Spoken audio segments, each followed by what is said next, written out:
Good morning. I'll say it again because I don't know if I'm live yet. Good morning, Facebook friends. Today is Philosophical Friday, and I am excited to speak to you about living in rhythm with nature. This program or this concept, this system, this philosophy of living Ayurveda changed my life big time. And I'd love to offer you some opportunity to integrate these practices into your own life.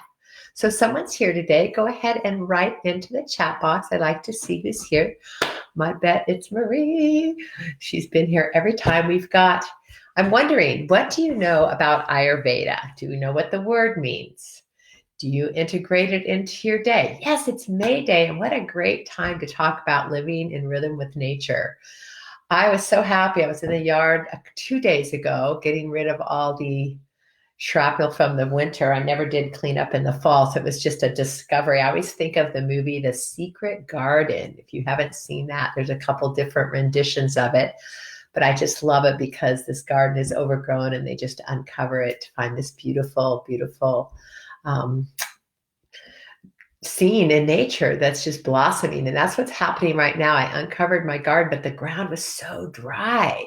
So I was so happy that the rain poured down yesterday because my sprinkler system's not turned on yet. Got a little broken pipe from the early freeze last fall. So that's got to get fixed. So, here it is, May Day. We're going to talk about being in rhythm with nature. And when we really look at how nature flows, we're all living in the flow of nature right now with COVID. That's part of nature's way of kind of getting humanity to just sit back a little bit and look at how nature is healing herself. It's pretty amazing the um, the the response that's coming forth as humanity, takes a rest, and now nature's flourishing. The air is cleaner, the water is clearer. Um, it's just healing, right? Things are growing. So let's look at how we can align ourselves. I got my whiteboard set up today because I'm kind of going to put a whole bunch of information out in a short amount of time. This is going to be my last wellness teaching for this week. And next week, I'm going to take the week off because I have some new things stirring and I need to take the time. And also, as I go into looking at Ayurveda and the rhythms of Ayurveda, I'll show you how I made that decision according to living Ayurvedically. So I'll remember to point that out to you. But I will be coming back with these online teachings in a new way, but I will announce that to you when it's all set up. So in the meantime, Ayurveda, the word means life knowledge. So the Veda means knowledge, and one of the most ancient teachings in the philosophy of yoga was called the Vedas, which was the teachings of understanding how to navigate this human existence. And Ayurveda is life. So yoga and Ayurveda are sister sciences. I talked about this a bit last week. Yoga is actually a spiritual path. So the path of yoga, yes, we do yoga asana that takes care of our physical body. We do pranayama that takes care of our energy body. And its ultimate intention is freedom from suffering through spiritual enlightenment.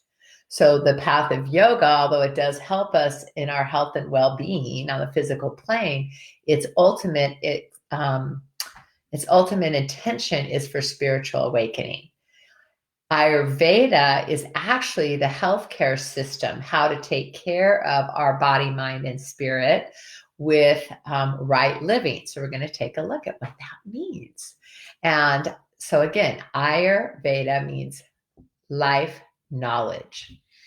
So what I want to do is show how this works out. I'm going to bring this up just a little bit higher. I don't know about you, but I think whiteboards help and things are written down. It's a lot of information, and I'm hoping this kind of makes it a little bit clearer. My little light over here is shining bright. Let's go over like this. Okay. So I'm going to find my pin. So Ayurveda, I'll spell that for you. Okay, Ayurveda, life knowledge. And what this does is we talk about being in rhythm with nature. So, what are the elements of nature? I want you to think about that because you know the answer, and it's always fine to come up with the answer yourself. I guess I won't cut my head off. There we go. And so, Ayurveda, so the elements of nature, right? So, let's go with that. Think about that in your own mind. It's going to be earth, water, fire, air, and what we call ether. And we can also think of that as space. Okay, can you see those okay? Is it backwards? I think it's okay. You can let me know, those of you that are here, like, can you read this? This is working for you? I hope so. So earth, water, fire, air, space. It'll at least keep me on track. Hello there.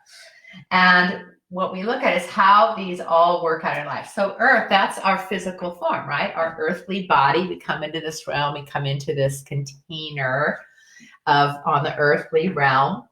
And we are, amazingly, mostly water. Our physiology is about 70% fluid. So that's super important. That's why movement is so important, right? To keep things rolling. So we are mostly water within a physical container. And fire is our life force. Okay, so we can call that tejas or agni. There's all kinds of different types of fire that help us keep moving. That's our energy, our go. Right? It could also be thought of as our nervous system. So just think of all the things that those things that heat us up and keep us burning, keep us enthusiastic, keep us creating and transforming. And then air is our breath, of course. So we need to have breath. We can't live without breath. 3 minutes, I think, is the maximum on that. And it also is our lightness of being. So we need to have that element of air to keep life flowing in the body. And the last is space. So there's a lot of space. There's more space than matter.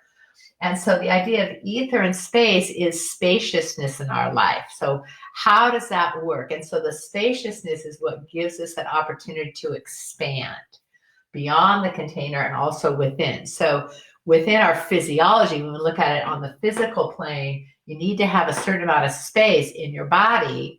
And we can think of that as when we're feeling very contracted, really. And then things can get tight and get tense and get pulled down and get pulled in.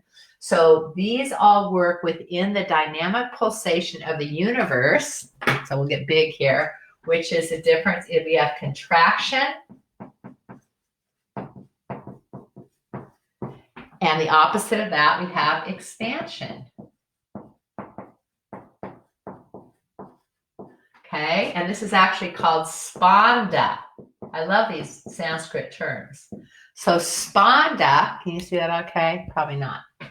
Spanda means the expansion, the pulsation in between these two things. So are we pulling in or are we expanding out? Now we need both, right? In harmony to move back and forth. And there's times we want to contract, like physical energy, our muscle energy. We need that strength.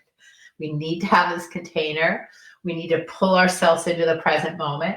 And then we also need that expansion. We need spaciousness within the body. We need spaciousness in our mind to be open-minded. So this flow of expansion, contraction, again, the word is spanda, is really a wonderful way to check in with ourselves. So I want you to take a few breaths right now and allow yourself to reflect on how you have felt this morning. Have you felt more contracted or have you felt more expansive? And you can think about this on your physical body. So when you woke up, did you feel relaxed and open, or were there some areas in you that felt really tight and kind of restricted? Maybe you got up and moved around a bit and then that contraction started to open. That's why it's really good to do a little yoga in the morning. Yoga asana, excuse me. And then maybe mentally, what was going on there? I have a lot of things happening and changing how I operate with this whole COVID thing and what's going on with my school and my studio and my personal life. Like there's a lot of unknowns for everyone right now. So it's interesting because that tends to go back and forth quite a bit. Like, here's a new idea. Now I'm not sure what to do. Here's another idea.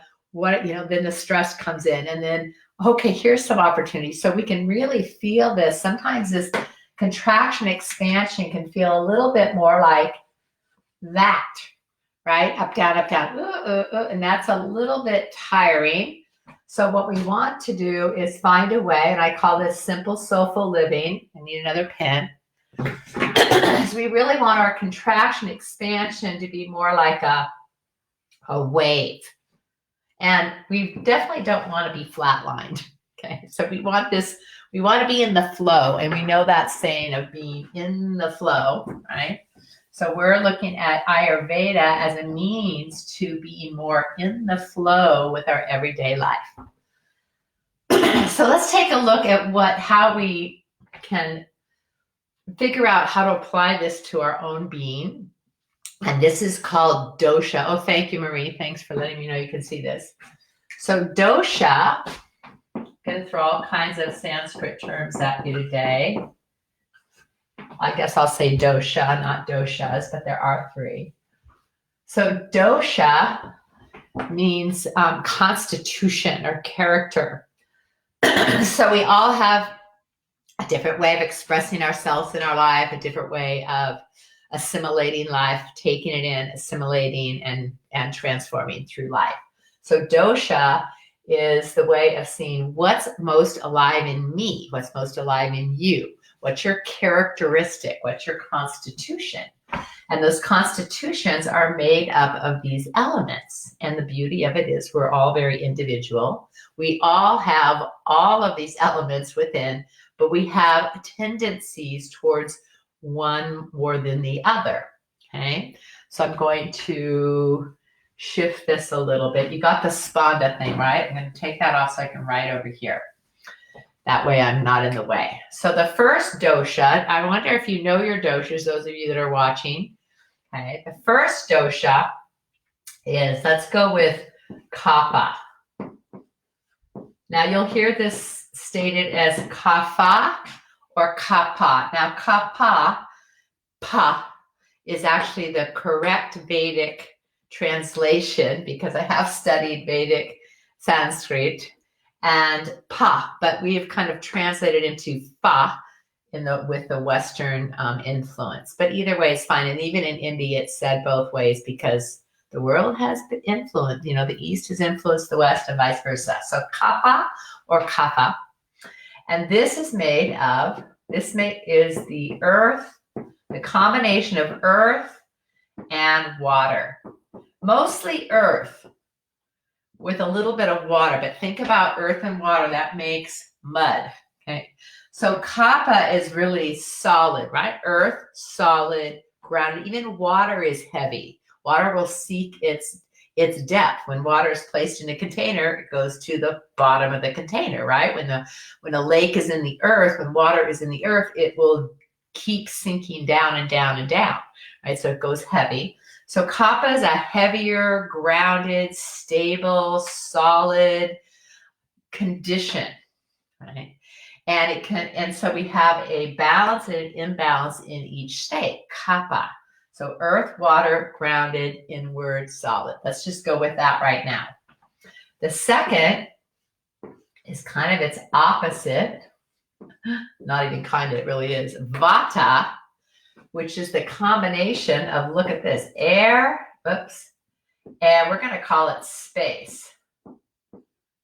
So, whoa, that's very opposite. Air and space, which is light and expansive and open and creative and moving. Air is moving all the time, right? And so it's moving in space. So that's the energy of Vata. And then the last is called Pitta, not pita, like pita bread, but Pitta. Okay, and Pitta is the element of fire, mostly fire, with a little bit of water. Because if it was all fire, we just burn up. So you got to have a little water in there to cool it down. So fire, think of that. That's going to be very active and energizing and transformative and activating. Think about fire, how it dances and moves and it burns and it flows. And fire is going to be that sense of activity, lots of activity, moving also, just like air. So here are what we have, the 3 doshas. Okay. I think that's pretty simple. Now what we do is we take these doshas and we recognize what's most alive in you as a human being. Okay, so what's your tendency? So we do have tendencies of too much or too little, right? Yoga, we live in what's called a dualistic reality. So we live in a world that is a world of opposites. You can think of it just like the philosophy of good and evil. Okay, in this we look at the opposites of always moving between one element and another. Okay, expansive, contractive, the spanda of life, and the effort and the ease, the moving up, moving down, moving in, moving out, all the opposites you can think of. So we work with that, and that's what slowly brings us. So we're always working opposition into balance, and that is the practice of hatha yoga, right? And of course, it's the practice of Ayurveda, is to bring our constitution, and that includes our physical body, our energy body, our mental body, our emotional body, our intellectual body, and our spiritual body. All those elements of our being need to be in balance to truly thrive. So this is all about living a vibrant, peaceful life. And so we want to take, just be observant. This is why we want to have that inner reflective practice each day. Like, what's happening for me today? And then we can take a peek at what's going on. So if someone that's more kapha in their life might be physically even sturdier, more heavy set, very grounded. This is the kind of person that's really responsible, and you can count on them. Like, they're trustworthy and they're really good huggers. They're just really that solid individual, right? Their tendency out of balance, I'm going to move this over a little bit. Okay, their tendency when they get out of balance is to be lethargic, heavy, easy to put on extra weight, maybe prefers to sit on the couch and go out for a run. It's like, I don't really need that. That would be the too heaviness, right? And so when they're on the other side and they're solid and grounded, then it keeps them in balance. That would be the too much kapha. Then the next would be vata. So vata is that air and space. Now, if you're in this constitution, it's about that lightness of being. This is a person that would be super creative and always on the move and open to new ideas and thinking outside the box, and just likes to, it has this sense of lightness about their personality, their thought process, and they're also be lighter built. So personally, I'm more of a vata body type because I'm really tall and lean, and I always pretty much have been. I've had times when I've gone more to kapha and put on a lot of extra weight in my earlier days, but that's a whole nother story. So I did go towards, but it's a good example is I got out of balance and I was focused more on not moving and eating a lot. And so I ended up with what's called a kapha imbalance. So I got too heavy. So I had to come back around and go back into my natural constitution and find the balance in my metabolism, come back to vata. Now, if someone has a vata imbalance, and this is most common, a lot of people can have a vata imbalance, even if their constitution is heavier. Vata means you're kind of spaced out. Okay? You're not quite grounded. And this is what's happening right now in our world. So we could even look beyond the individual, but a lot of people are having what's called a vata imbalance because there's so much uncertainty. So we're feeling ungrounded. We're feeling, too much unknown. So this would be the vata imbalance. It might be not eating enough, losing weight, that kind of thing. So this is the air space, too much space. Can you relate? Wondering what you're feeling here. And then the third characteristic is called Pitta. Now, Pitta is that fire element. So anyone with this constitution as their main constitution is very active and energized. They're the type A personality. The go-getters are going to make things happen. And so personally, for me, I have a Pitta mind and a Vata body. Does that make sense? Now, Pitta body is more kind of middle of the road. I'm also in that category a little bit too. So we all have all of these. So I want you not to, try and pigeonhole yourself. But we do have a main area. So in my earlier days, definitely Pitta, super focused, super enthusiastic, super driven, right? And sometimes the imbalance, too much fire, called burnout. So some of you might relate to that. Do you do too much and burn yourself out, right? So we want to let that water element come in a little bit and calm down that fire. This is a person that's really into like ultra marathons or Bikram yoga or, push, push, push. And it's their desire to feed that fire, but the imbalance can be too much fire. You need to pull back. Maybe I can get a little kapha. I don't have much kapha. So there's a little test you can do and see where you're at. And I'll put a link to that. And so it's kind of fun. You can also go to what's called Banyan Botanicals, and they have a great test. In fact, that's the one I'll link here. Banyan Botanicals. They're an Ayurvedic herbal supplement company. Wonderful, wonderful products. Highly recommend them. And you can find out where you're at here. And we do change throughout our lives. So the second thing I want to introduce, oh my gosh, this is so much information. This is like opening Pandora's box. So Kapha, Vata, Pitta, I'm going to write them up again, but in a different way. So everything in the world of Ayurveda, and the philosophy of Ayurveda, can be seen as any of those three doshas. So right now we have the seasons. So we have winter. Today is spring. Yay, May Day. We have summer. I think you know these. And we have fall.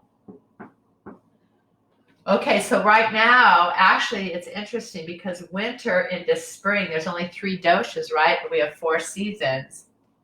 But this is what's called kapha.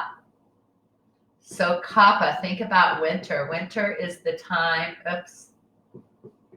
to pull in, to hibernate, to slow down, to eat heavier foods, warm foods, heavier foods, like comfort foods. And so that's winter time. And when I finally gave into that, this is how it can change your life. Not fighting nature, going with nature. And when I started studying Ayurveda, which has been many years now, is really gave into winter being a time of hibernation, of slowing down, of going inward. All of a sudden winter, I love winter. And it took me about 20 years to love winter because I'm a tropical girl. I love warmth. I mean, I like winter. I liked winter, but I didn't love it. But once I integrated this idea of hibernation or drawing in or slowing down and enjoying the darkness, then winter. Now, if you are a kapha person, you might be affected by seasonal disorder, right? It might be too dark and too heavy. So that would be a kapha imbalance in winter that you need to get out and get some more movement going. And the tendency might be to get depressed. And so we need to watch that. We can see what's going on there. If you have a tendency not to move at all, then it can take you down too deep. So you got to watch out for how winter affects you. And what's the remedy? The remedy is get sunlight and get moving, which is not what you're going to want to do, but it is the medicine.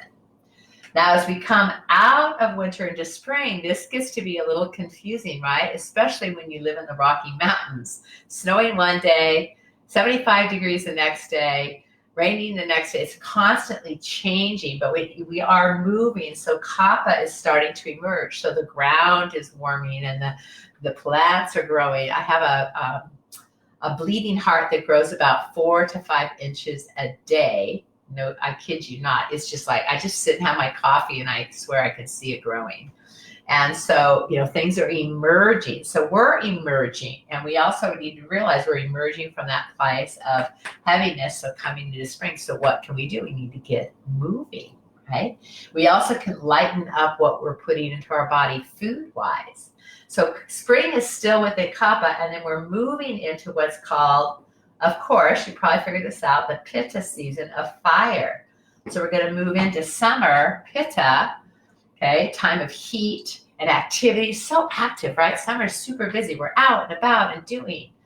And so we want to be careful not to burn ourselves out during that time and not get too much sun and not do too many activities. It's so easy to do, especially here we have a very short summer. We do too much. So that we're coming into Pitta season. Now, for those of you that are more Pitta oriented, like me, I love the summer. So I have to be careful not to overdo, okay? Because that'll be an imbalance. And then as we come from out of summer, we go into fall. And of course, that's the time of Vata. And so that's when the air, like we have a lot of wind and change. It's a big change, just like spring. Like we get those early snowstorms and it's clear again. Again, a very imbalanced. So this could be a very imbalanced time of year because of that change. And a lot of us get attached to summer. Oh, not winter. And then some people are just ready for winter, but it's not quite winter yet. So it's a time of kind of similar to what we're dealing with right now, a time of uncertainty. So how do you deal with that? You start to change your foods, eating a little bit warmer foods, getting more grounded, getting more steady, starting to get into schedule. Just like this is when we start schools. So schedules come back into play, and that helps to get us more grounded during that time of air and space. Okay, it's also just such a beautiful time of year. I love fall, don't you? The colors are changing and there's just a lot of beauty. So there's your seasons. So right now we're in this transitionary time, right? So be empathetic towards yourself as these times are changing.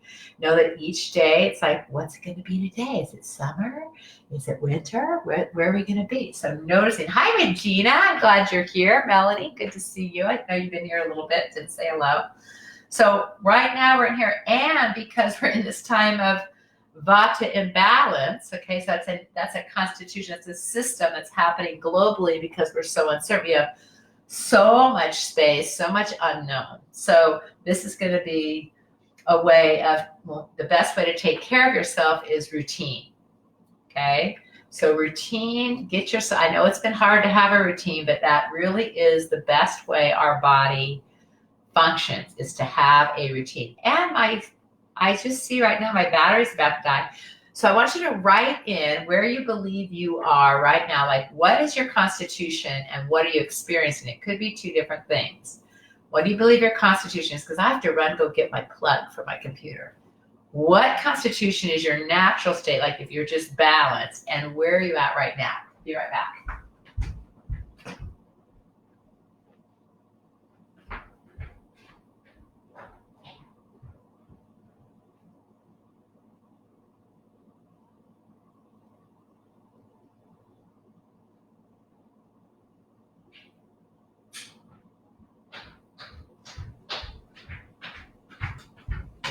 Did you write in?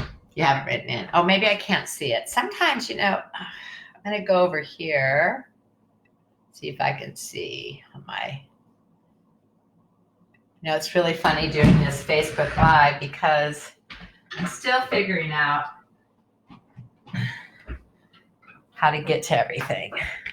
I'm actually going to go to a private group off of Facebook in the future, because I think I can have more control, connection, privacy too.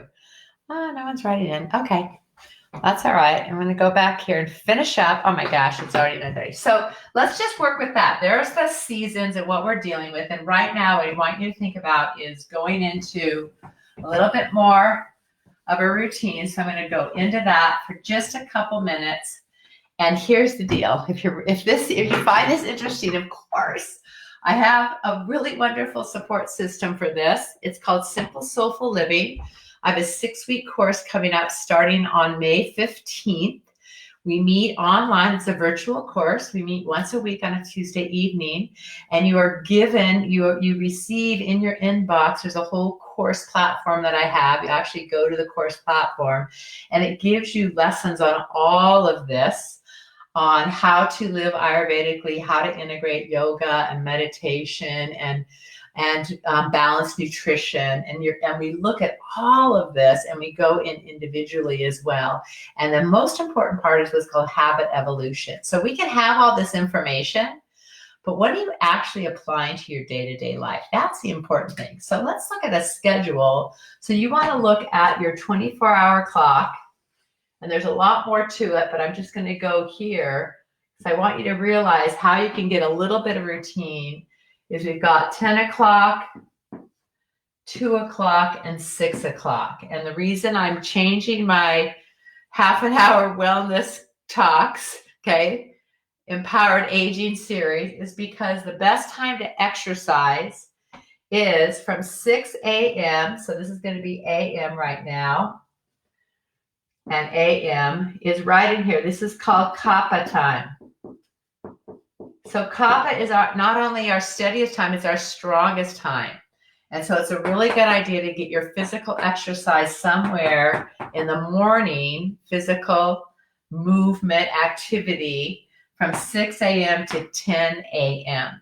It's also a great time to get moving because if you don't get moving, you could get that kapha imbalance and just feel kind of heavy all day long if you don't get rolling first thing in the morning.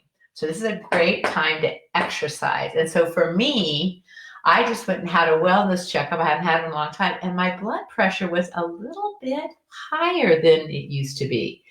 So I decided that I need to go hike in the mountains. I walk around the block. I walk around my neighborhood all the time, but it's flat. It's not doing it for me. It's not getting my heart rate up. So I'm committing to a new schedule for myself, is to get up and hike up in the mountains Monday, Wednesday, and Friday. And I don't know if I could get back by 9 o'clock because that means I got to get on the trail super early. So I'm going to give myself that opportunity to take care because I do like to practice what I preach. And I'm going to do this series of Empowered Aging a little later in the day. And I'm working it out. That's why I'm going to take off next week.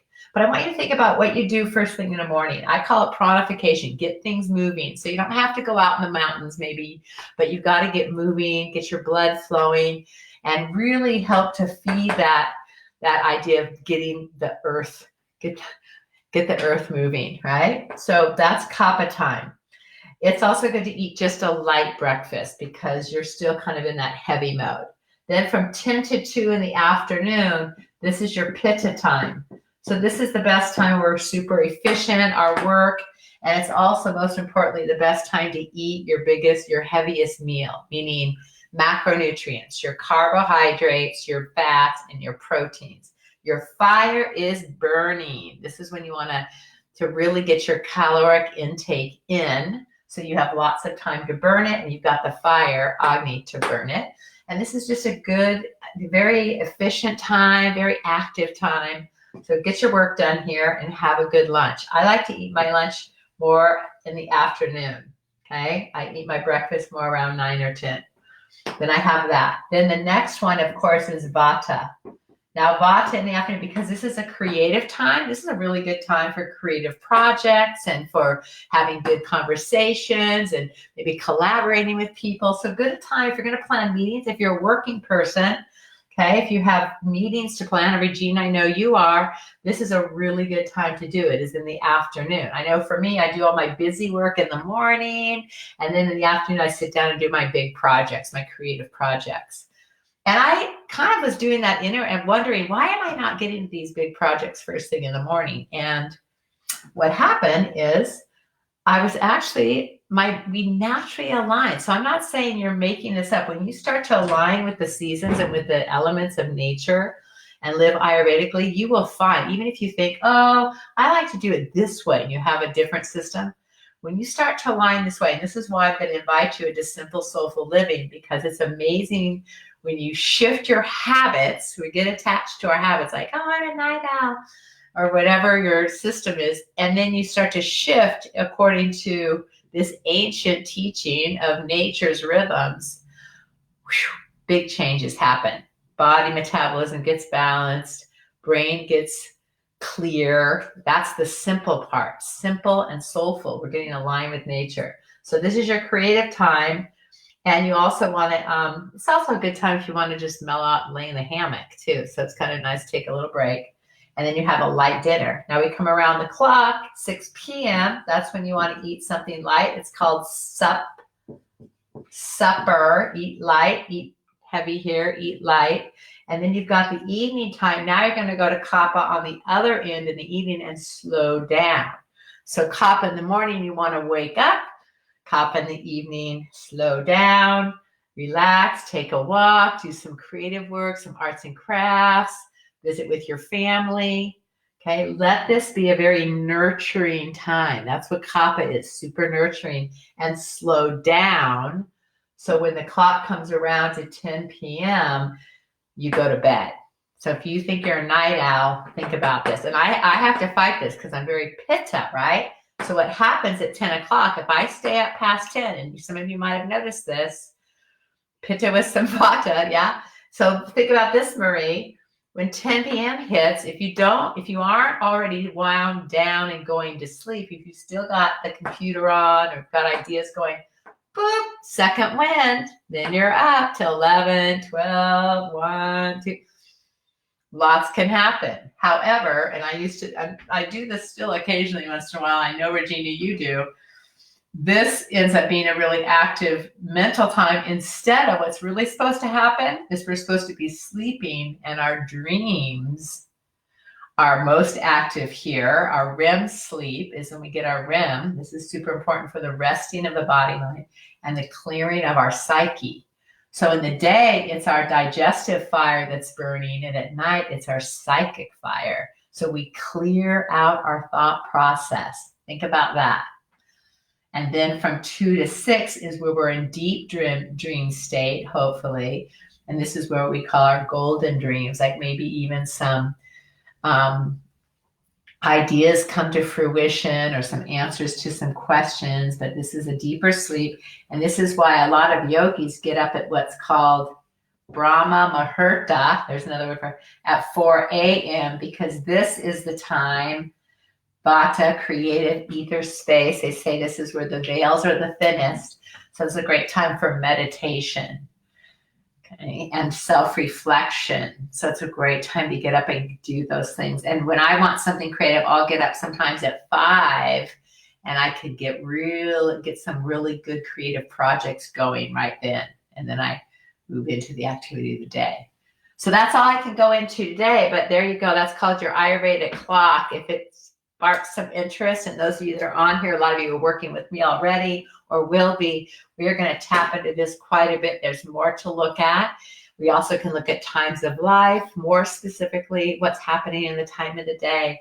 But for me, this is the Ayurvedic way of living. And I can tell you personally, and also from the many people that I've witnessed, how wonderful this system is in helping us really live more simply and for sure soulfully. So it feeds our creativity. We get more honest with what our true rhythms are. And it's so helpful to our health and well-being. And that is the key to empowered aging, taking care of ourselves every day in every way. So there you have it. There's a little Ayurveda. I will put the dosha quiz on there for you. And if you would like to drop in and address this in your own lifestyle, please consider joining my Simple Soulful Living 6-week course. I'll put the link. I think I already put the links on here. You can create a discovery call with me. Let's chat one-on-one, because it's all a very personal journey, but it's also so important to share it. If we want to ever change any rhythms in our life, any habits, it's really important to have outside support, okay? The truth of the matter is, in order to change any habit, you'll be 70 to 80% more successful in making a change when you have support from the outside. Okay, so I'm here to support you to live a simple, soulful life, to be vibrant, to feel easeful, and to really be empowered in your life for every decade. So thanks for tuning in today, and I look forward to hearing from you. Please do arrange a discovery call with me. Let's sit together one-on-one, or check out the website. It's not all done, but it's there and I'm still working on the web page and I'll have that done today. So looking forward to sharing more with you. So next week I'll take a break and I'll put an announcement up when I'm going to come back with these little wellness tips for the week. Enjoy the beautiful sunshine. Happy May Day. Go look at some flowers. I got some daffodils popping up in the yard. I hope you do too. Namaste.